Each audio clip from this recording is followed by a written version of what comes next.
Group was established back in 2005 and was regionalized in 4 countries: UK, Germany, Italy, and Spain. When I started in Vodafone there in Newbury, one of the first meetings I had was in Ericsson office. It's a strategic partner since, I would say, the birth of Vodafone, and continues to be.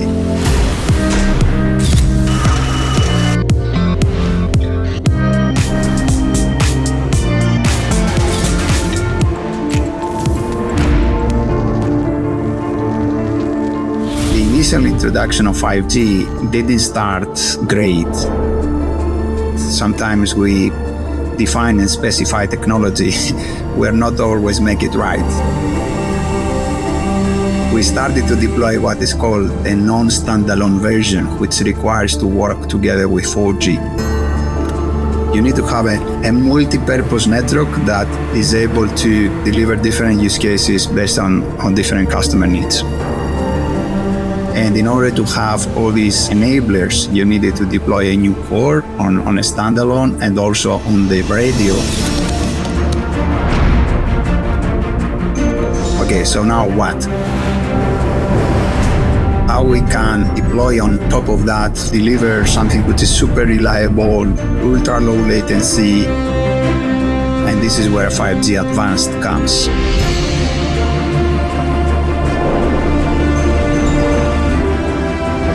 .5G Advanced is a journey, and the motivation to evolve towards something which is more flexible, AI-driven, energy efficient, self-optimized, autonomous, will allow us to have what we call differentiated connectivity and enable new services.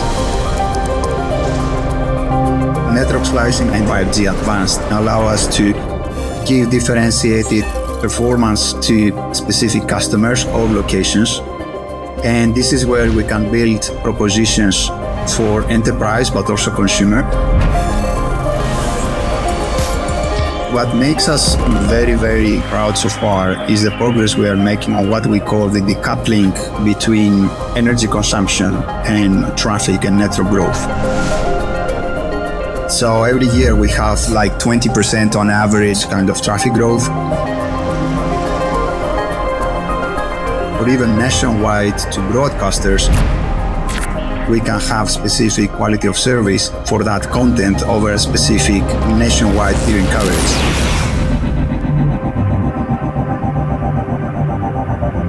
I mean, we had last year grid outage in Spain and Portugal, a blackout. I've never been able to reach that situation where you are not able to communicate with anyone. And then you start thinking, okay, so how can I find out the news? And the only way to find out what's happening is the old radio. One of the key drivers in everywhere is that most of the mission critical service that the government forces have is based on the old Tetra technology. And that technology is dying.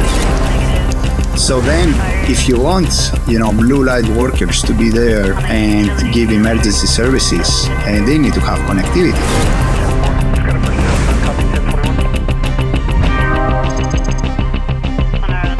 We know that for people, particularly in more rural communities, there is that vulnerability with the technology that exists today. How we ensure that the infrastructure we deploy today is ready for the next 15 years. We are supporting the digitalization of the public services in Ireland that is deploying fiber into the countries. Through this investment, we are then able to provide the best-in-class connectivity, data security, and service delivery to public bodies. Operational mobility is their ability to communicate wherever they are, whenever they need to, and cooperate with whoever they're tasked to cooperate with. All of this is a kind of a transformation. As I said before, interlocks the full value of the real 5G with standalone, with 5G advanced, and with intelligent network and automation.